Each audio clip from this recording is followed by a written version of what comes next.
In this video from Reference Home Theater, we are going to analyze the 4K Blu-ray release of Top Gun to see if it benefits from HDR and wide color gamut support.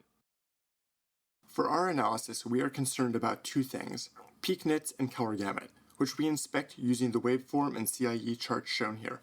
The waveform shows the nit levels of pixels in the frame, and anything above 200 nits we consider to be an HDR highlight that would likely be clipped or lacking the same impact in the SDR version of this film.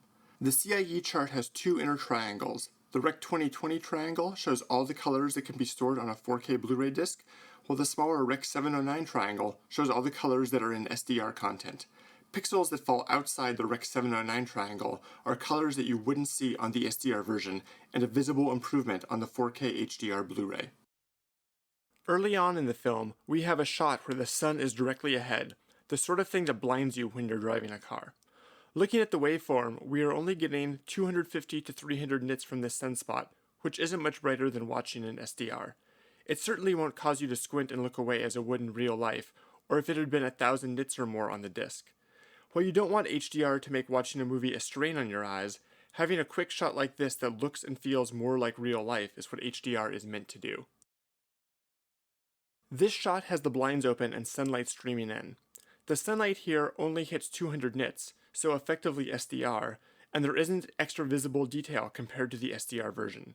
There is a little bit of expanded color gamut here, but if we watch, we see that just a few seconds later, as the shot changes, we get a lot of wider color gamut information. Notably, the American flag and the Top Gun logo on the wall have rich reds in them that the wide color gamut better captures, and we see happen later on in the film as well. So while wide color gamut is improving this image, HDR really does not. Moving outside, and once again we see there is red in the American flag that SDR can't capture, but that's it. There aren't any bright highlights here, it's only 100 nits for the overall image, so we see a very small improvement over the SDR version for colors, but no improvements in brightness or contrast. If we were going to analyze Top Gun, we were going to analyze the beach volleyball scene. Again, all the brightness stays below 200 nits, even when reflecting sunlight off Tom Cruise's sunglasses. There is more red that is missing again from both the logo on Goose's shirt and the skin tones that offer improvements over SDR, but otherwise we are staying inside of the Rec 709 color gamut. Here, as Kelly McGillis speeds up the hill in her car, there is sun reflecting off the shiny paint and the chrome trim, but it barely moves past 200 nits. We have far more red than with SDR, as much of the film is shot to have a warm red tone, but not much beyond that. Again, from just an HDR and wide color gamut perspective, Top Gun isn't gaining much here. This scene offers perhaps the best illustration of how Top Gun was graded for HDR. It's shot at sunset, so there are clearly some rich reds that are coming through here and falling outside of the Rec 709 color gamut. But I picked this exact frame because it's when the landing lights in the front are at their maximum brightness, and we only see 200 nits from them.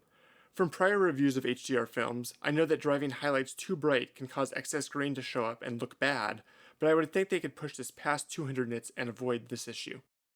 The graduation scene has about as much wide color gamut information as you can find in the film. There is extra blue-green color information from the swimming pool, and red from the Top Gun logo and flags that aren't there in the SDR version. Otherwise, we stay around 100 nits for peak brightness. Even when you see the gold trophy awarded to Val Kilmer, which is reflecting sunlight and should be above 100 nits, we only get 100 nits here and aren't benefiting from HDR at all. The aircraft carrier interiors have the most wide color gamut of anywhere in the film. I imagine the different lighting here, compared to the other scenes, with more blue and less red, is part of the reason, but there are also some rich reds and greens on the radar screens that fall outside of Rec 709. In this explosion, we see peak highlights at 250 to 300 nits and a lack of color saturation here, so the gamut stays inside of Rec 709. If we move a few frames forward, we see that the colors move outside of Rec 709 with richer oranges and reds, but the overall brightness falls down to 150 nits or so. Even when we have HDR, we're having to choose between color saturation or brightness. Overall, we don't get much improvement in Top Gun from HDR, but do see some improvements from wide color gamut, especially since the color palette loves to have a red push during magic hour and sunsets. This doesn't mean the 4K version isn't worth it, as the new image is far clearer and more detailed than it has looked in the past, and the improved Atmos soundtrack does a fantastic job. This is the best Top Gun has looked or sounded at home, but a 4K TV with wide color gamut support that can't do HDR, like the TCL 525 or Samsung Q60T, will do about as good of a job displaying it as a higher end TV can. And for showing off what your OLED or full array LCD can do, there are much better HDR titles. But if you like Top Gun, this is the definitive version of it and offers clear improvements. If you've enjoyed this video, please make sure to like and subscribe, and leave us comments about what discs you would like us to analyze in the future. Thank you for watching.